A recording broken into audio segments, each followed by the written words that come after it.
Dans cette vidéo, je vais vous présenter 8 objets pas chers pour améliorer votre setup. Pour entre 10 et 60 euros, ils vont améliorer votre ergonomie, votre confort et vos performances en jeu. Et on est directement parti avec le premier objet. L'objet qui a le plus carré mon setup et de loin, ce sont clairement ces pieds d'écran. Mais c'est quoi le problème avec les pieds d'écran de base ? Eh bien, soit ils ne permettent absolument aucun ajustement, et sur le long terme, on peut commencer à le sentir sur la nuque, soit ils prennent un max de place sur le bureau. Et donc, à seulement 35 euros, ces pieds d'écran ont clairement changé ma vie. Puisqu'avec, j'ai beaucoup plus de place sur mon bureau et j'ai pu régler leur ergonomie exactement comme je le voulais. D'ailleurs, voilà mes 3 tips pour optimiser l'ergonomie de votre écran. Numéro 1, c'est de le placer de telle sorte que la bordure haute soit alignée avec vos yeux. Numéro 2, c'est de l'éloigner de telle sorte que vos yeux puissent voir les 4 coins de l'écran sans avoir à bouger la tête. Et enfin, il suffit de l'incliner un tout petit peu vers le haut pour que votre regard soit perpendiculaire à l'écran. Ces pieds, en plus, pour filmer mes vidéos, ils sont hyper pratiques parce que si j'en ai besoin, je peux simplement les décaler un tout petit peu pour pouvoir filmer de n'importe quel angle. Dans la même veine, l'objet que j'adore et qui commence à être vraiment méta parmi vos streamers préférés, c'est le bras de micro low profile. Et j'insiste sur le côté low profile. Tous ceux qui ont un micro dédié dans leur setup ont déjà vécu l'enfer que c'est d'avoir un pied en plein milieu de leur bureau ou alors d'avoir un bras traditionnel qui fait constamment obstacle. Ce qui est trop bien avec un bras de micro low profile, c'est qu'il se range parfaitement derrière un écran et si vous avez le bon spacing, vous pouvez le caler pile entre votre clavier et votre souris. Et pour ne pas qu'il vous gêne, il suffit de surélever le deuxième axe. Le bras le plus connu, c'est probablement celui d'Elgato, mais je le trouve un peu cher, donc perso, je suis parti sur ce bras à seulement 30 euros et il fait le taf comme il faut.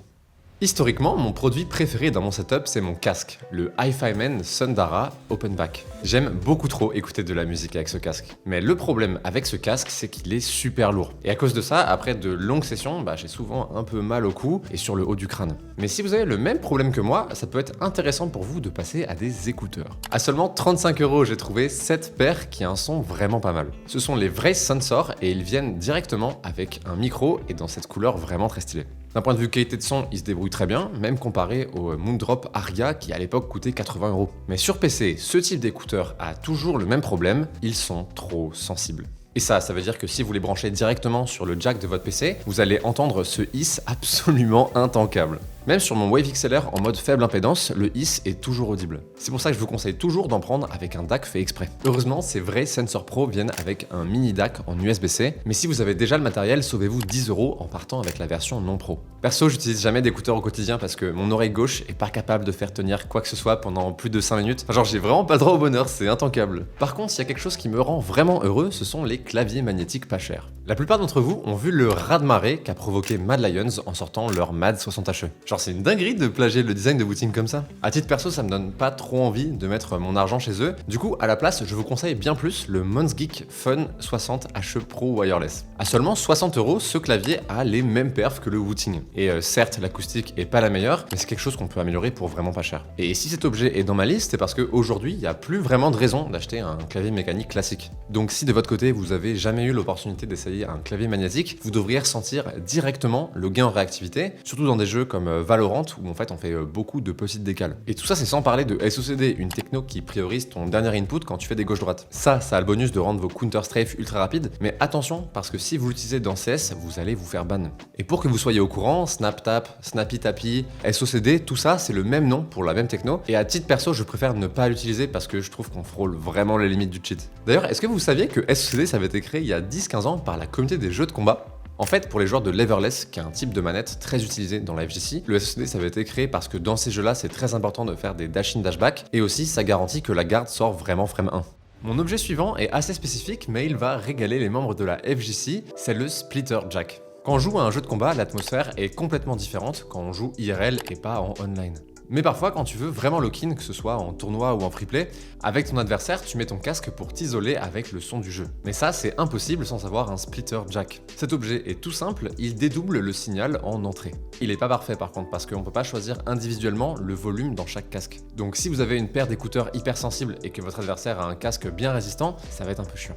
Mais bon, heureusement, ça ne coûte quasiment rien, et si vous organisez des tournois, c'est un indispensable. Le 6e objet, ça a été une super découverte pour moi, et c'est Oli, ma nouvelle boisson préférée. Très honnêtement, avant cette OP, j'aurais probablement jamais essayé Oli de moi-même, alors que c'est vraiment bon. Évidemment, certains goûts sont mid. Moi, par exemple, je suis pas super fan de la gamme énergie. Par contre, les gars, branchez-vous Oli hydratation. Mon top 3, c'est fraise kiwi, citron et ananas.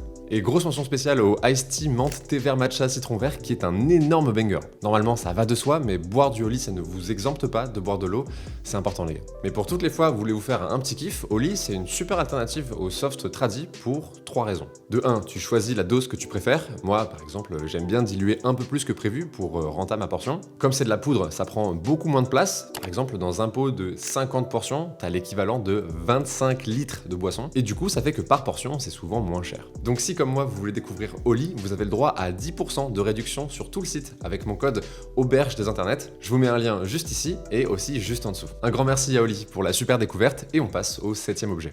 Ce qui m'étonne avec cet objet, c'est que c'est pas un des plus connus du grand public, par contre c'est un des plus logiques. Je parle bien entendu des grippes de souris. Dans certaines boîtes de souris, c'est un objet qui est directement inclus, mais c'est loin d'être la norme. Du coup, perso, moi j'aime beaucoup les super grips de chez Pulsar, parce qu'en fait on peut choisir de les coller uniquement au point de contact avec nos doigts. Et immédiatement, on a l'impression que la souris est attachée à notre main, c'est effrayant. Alors après, pour être clair, c'est loin d'être la dinguerie qui va révolutionner votre aim. Par contre, pour le prix, c'est vraiment une super upgrade quality of life. Pour ce dernier objet, on va parler des souris ultra légères. Aujourd'hui, tout semble montrer qu'il n'y a plus vraiment de raison d'acheter de souris haut de gamme, à part pour quelques modèles vraiment spécifiques. Je pense par exemple à la Super Strike de Logitech avec ses clics magnétiques, ou encore les Zero Mouse avec leur forme optimisée fingertip grip. Du coup, à l'époque, pour 30 €, je vous recommandais très fortement la ATK U2, mais malheureusement, elle est plus dispo.